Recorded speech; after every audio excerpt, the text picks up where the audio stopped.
I came here 4.5 years ago, and even then, you know, I could tell what a great church this was. I also could tell it badly needed new facilities. The Contemporary Worship Center was crowded, and there was no place to gather, no place for people to visit. I mean, we were always trying to make sure that our times worked out, because if we were too late getting the service started, all the people who were going to come into the service, we had no place for them. They were just standing out in the halls and outdoors, and it was really stressful for the staff, just because we knew that when you put people in those kind of conditions, it makes it harder for them to come back, especially if they're new, if they're a visitor.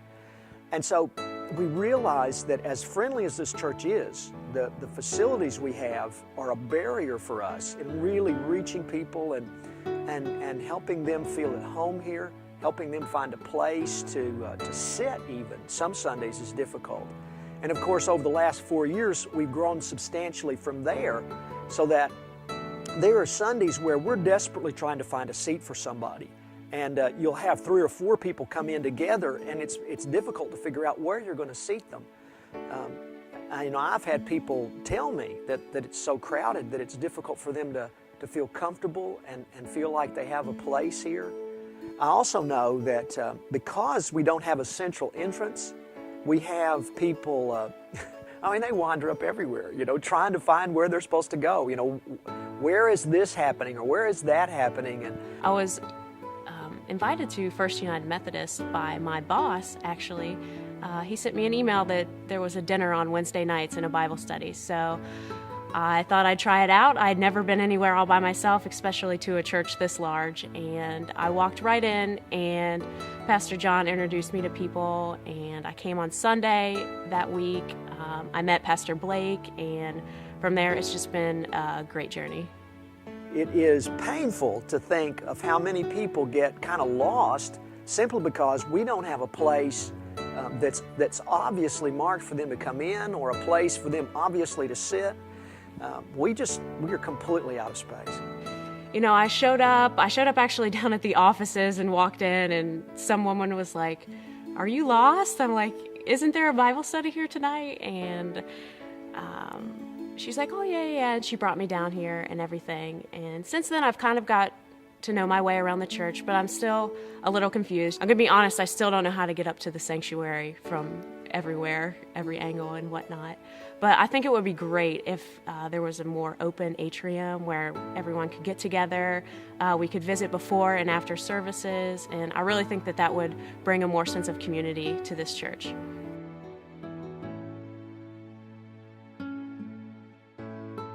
Our church has not historically been funded by a few people.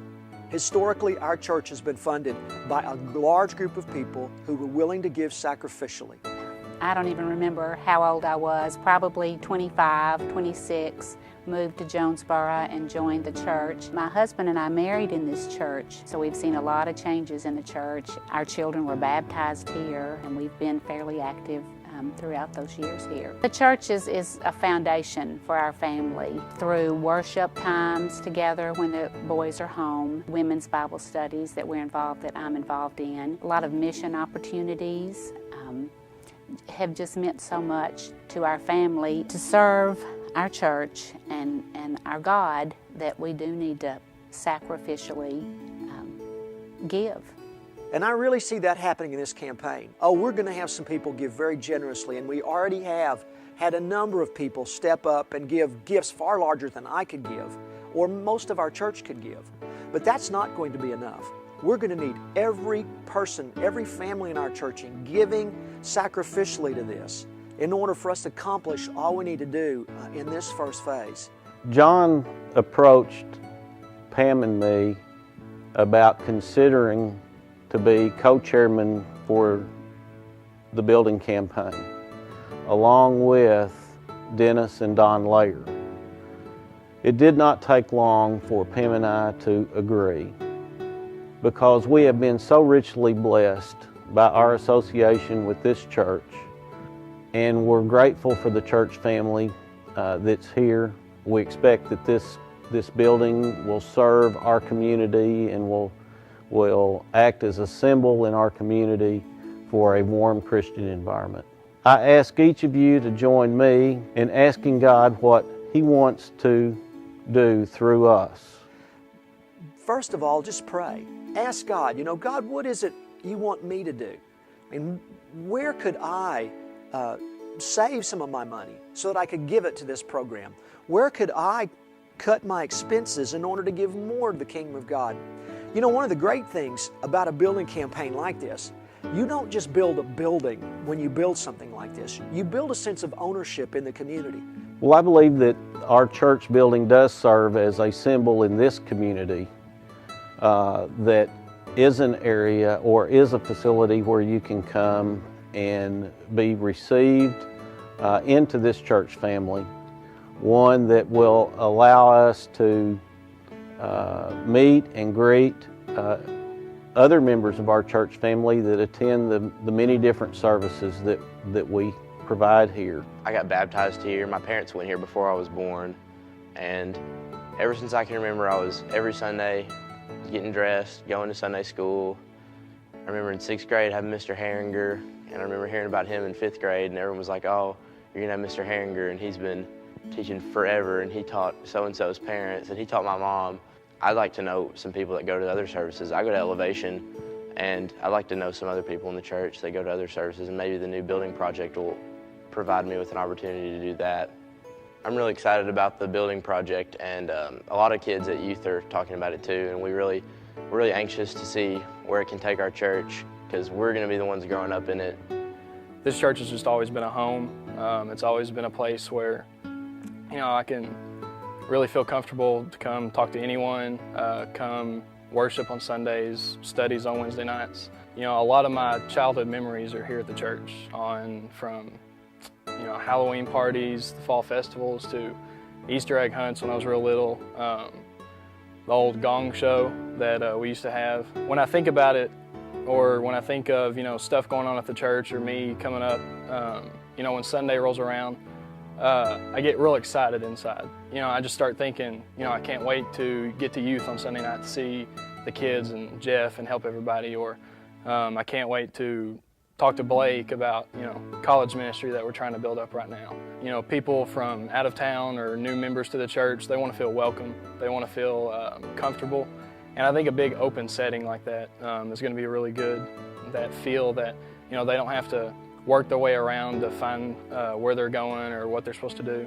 Not only are we able to grow, but First Christian also. I mean, First Christian's going to have a new church, and we're going to help build that. In some ways, it's a win-win. We get the space we need to grow, and they get an opportunity to be reborn. I'm looking forward to seeing them when they build their building, just to drive by and say, we're a part of that church too. The other great thing about the purchase of First Christian is it allows us to financially afford to do everything we're going to do. We can build the kind of worship center and fellowship center we need, while at the same time adding to our Sunday school and fellowship space in the First Christian facility. We can use that facility while we're paying off our first phase, which gives me a lot of confidence that financially we'll be able to do this without sacrificing space or needed Sunday school areas. So to me, the purchase of First Christian was such a tremendous win-win for not just for First Methodist and First Christian, but I really think for the whole downtown area. It's going to create another anchor for our whole community. Well, I'm sort of like David, King David in 2 Samuel 24:24. He was going to buy a plot of ground where he could build an altar to the Lord because he was thankful for a battle he had won. And he said, the man said, "I'll give you this land since you're the king." And he said, "I don't want you to give me the land. I would not offer God anything, a sacrifice that did not cost me anything." So I think that we should be giving sacrificially.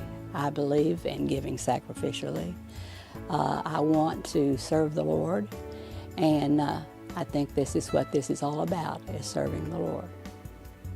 Every person who gives sacrificially to this, when they drive by in 10, 15, 20 years, they'll say, you know what, I helped build that.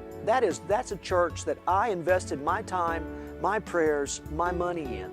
And it's going to mean a lot more to the people who give to this program and this facility than simply building a building. It will mean being a part of something wonderful in our community and for the cause of Christ. I can see growth, so much growth with so many people, and that we have such a need for new space. And I look forward to being a part of it. I just get excited. I can't wait to see what God's going to do through all of us.